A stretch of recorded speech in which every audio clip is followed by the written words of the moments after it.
Good evening, my friends. I am sorry, but I bring to you a slightly somber news around Maharashtra city. ये जो photo है ये मैंने effect के लिए लगाई है, ये न्यूज़ आर्टिकल में है. Basically, what has happened is 4 people have been nabbed in Delhi for committing or trying to committing some fraud around Maharashtra city examinations. What has happened is कि 4 लोग were running a fraud by calling up candidates and aspirants and telling them that for some fee of around 11, 12, 15 lakh, whatever it is, we can help you get a great score. जो आपके जो top institutes हैं उनके लिए आप qualify कर जाएंगे. What they were saying were कि go and give the exam in certain specific locations like Gondia, Yavatmal, which are obviously not metro centers, and we can arrange for you to get good scores. Now what has happened is this scam came to light when a lot of the aspirants who actually were contacted by that fraudsters made this revelation either to the police or some agency, and also the EduSpark company which is affiliated with the Maharashtra City program. One of their employees actually made the complaint against which this police investigation took part. So all in all, कहने का मतलब क्या है कि yes, there has been something cooking which is embarrassing, which is not up to the mark on the side. But the question is that as always हमारे पास पूरी information नहीं है. इस इंफॉर्मेशन का हम क्या कर सकते हैं? There are two things that aspirants and people who are going to give Maharashtra City and their parents also need to be aware it. Number 1, अगर ऐसा कुछ भी प्रपोजिशन आपके पास आया है, भगवान न करे आपको फोन आया है, या you know somebody, please go and report it to the nearest police station. Take the reference of this. Don't get involved in any of this. That is number 1. That is number 1. Second number is कि जो बहुत multitude लोग हैं जो महाराष्ट्र सीटी दे रहे हैं, उनके दिमाग में होगा कि इस रेवोल्यूशन के बाद एक्चुअल महाराष्ट्र सीटी एग्जाम पे क्या फर्क पड़ेगा, क्या एडमिट कार्ड डिले होगा, क्या एग्जाम डिले होगा. तो my submission to you is nobody knows that for sure. But what I can tell you with experience is कि exams should not get delayed. Maharashtra city में क्या होता है, it is not just the MBA exam, but there are a host of other exams. There is an absolute itinerary. तो अगर अप्रैल 1, 2, 3 को MBA का Maharashtra city है, तो उसके बाद और उसके आगे भी अलग अलग सब्जेक्ट्स का महाराष्ट्र सिटी होता है. लॉ के लिए, इंजीनियरिंग के लिए, टीचिंग के लिए, बहुत सारी चीज़ों के लिए. So there is a fix calendar. So more और less chances are, in my view, very high chances कि the exam will not get delayed.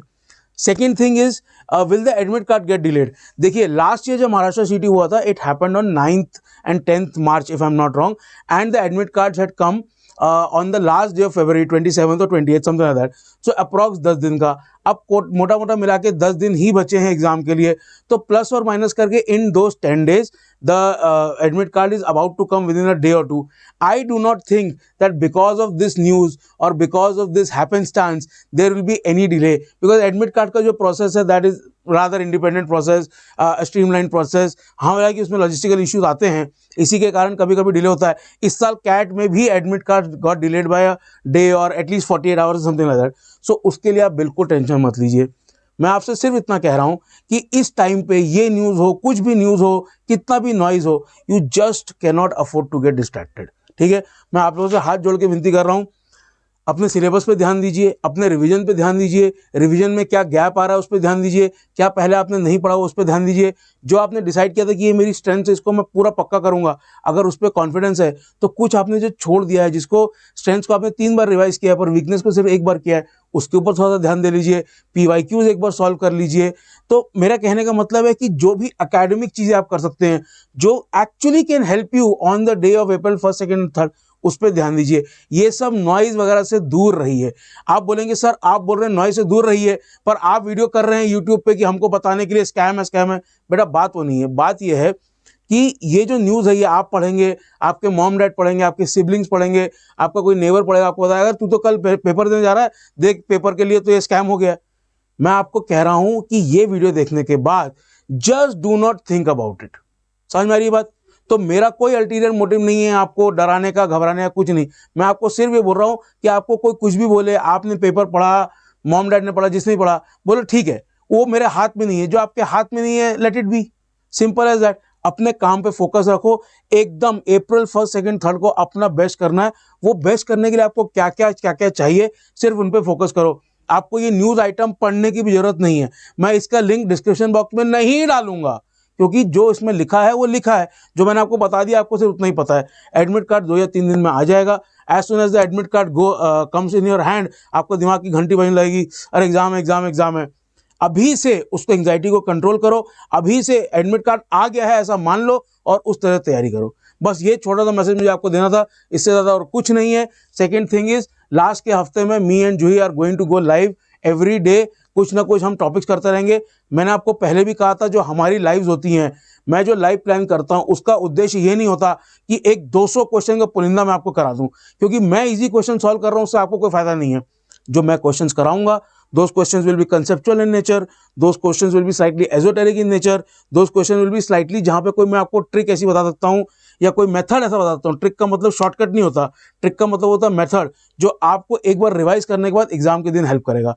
मेरा काम ये नहीं है कि मैं 6 घंटे का एक लाइव लूं और उसमें 200 क्वेश्चन करा दूं, ठीक है। वो 200 क्वेश्चन करना आपका काम है, उसमें बहुत सारे इजी क्वेश्चन होंगे, वो मेरे साथ सॉल्व करके आपको कोई फायदा नहीं है। मेरी आवाज अगर आपके कानों में गूंजी जब आप क्वेश्चन सॉल्व कर रहे हो तो फिर तो बहुत मुश्किल है, ठीक है। तो अपन वो करेंगे, 2-2 घंटे के सेशंस करेंगे, एकदम टारगेटेड सेशन करूंगा मैं कि भैया ये नए नए कॉन्सेप्ट हैं, ये नए नए मेथड हैं। और हाँ, कहीं कहीं कुछ कॉन्सेप्ट्स की रिवीजन की जरूरत होती है क्योंकि दे आर आज मल्टीपल टाइम्स, उस टाइप के अपन क्वेश्चंस करेंगे। So last week will be dedicated for that. तो see you on those lives. Please do not pay attention to anything that is written here और anywhere after watching this video, भूल जाइए, ठीक है। मैं सिर्फ इतना बताने आया हूं कि आपका दिमाग घनचक्कर ना होता रहे। That is all that I am here to say. See you soon and all the best. Keep preparing. Keep preparing. See you.